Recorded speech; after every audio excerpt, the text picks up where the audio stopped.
The blizzard screamed across the frozen wasteland of Theta 9, a planet the Galactic Council had deemed uninhabitable by civilized standards. Wind speeds exceeded 200 kilometers per hour, and the temperature had plummeted to minus 70 degrees. The ice crystals weren't water, they were ammonia, sharp enough to shred exposed flesh in seconds. Kayla stumbled forward, her exosuit's heating elements flickering dangerously low. Behind her, huddled beneath the thermal blanket she'd fashioned from her emergency shelter, were 12 Relian cubs. The youngest was barely 3 cycles old, the equivalent of a human toddler.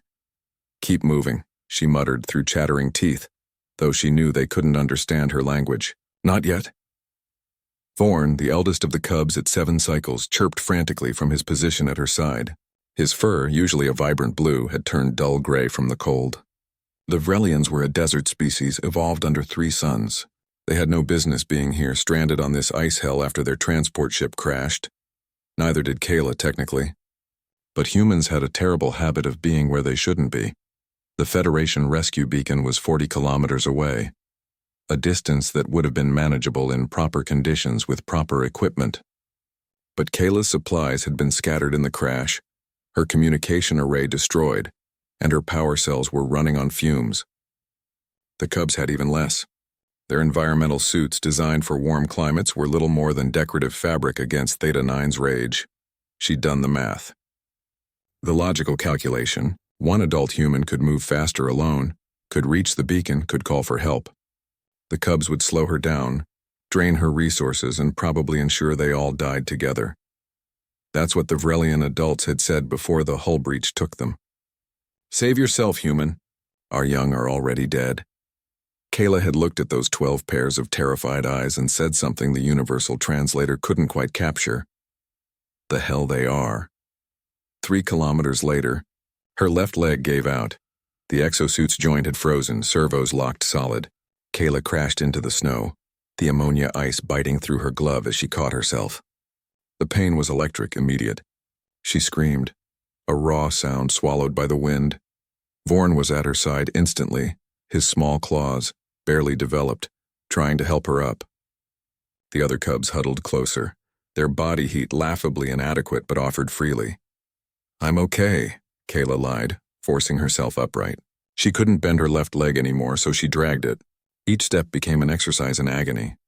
The suit's medical systems pumped her full of stimulants and pain suppressors, but she could feel her reserves depleting. 37 kilometers to go. She wouldn't make it.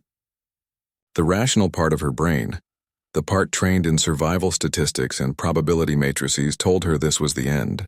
She should activate her emergency beacon, not for rescue but for recovery, so someone would know what happened, so these cubs wouldn't be forgotten. Her hand hovered over the switch. Vorn chirped again, a sound that somehow cut through the storm. He was pointing ahead with one small paw, toward something Kayla couldn't see through the whiteout conditions. The other cubs joined in, their voices creating a strange harmony. Then Kayla felt it.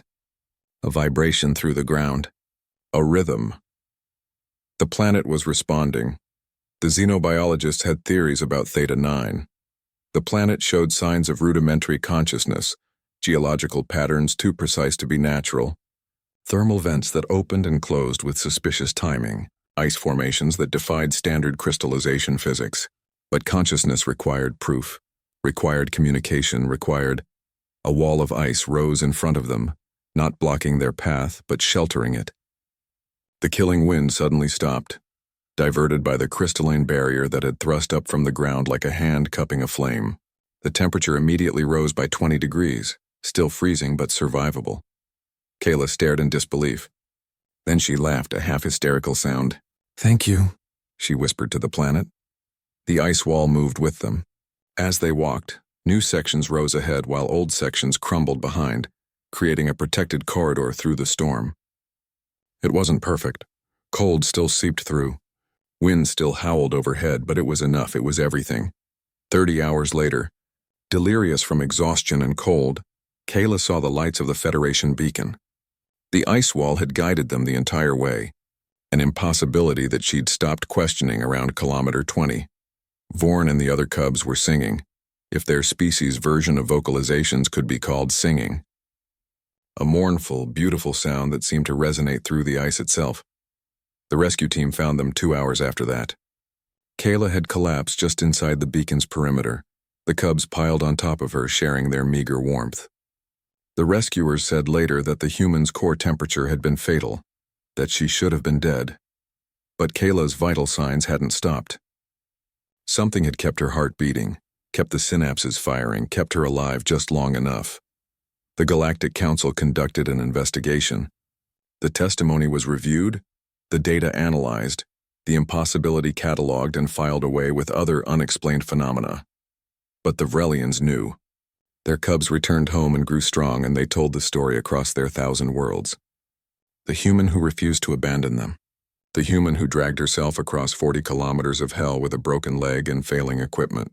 The human who somehow convinced a planet to help, and on Theta 9, where no probe had ever detected consciousness before, where geological surveys showed only random ice patterns, something changed. In the ammonia snow, in formations visible from orbit, crystallized in ice that would last 10,000 years, appeared letters in standard galactic script. Kayla the planet had remembered her name, and humanity, as they always did, had reminded the galaxy why you never, ever counted them out.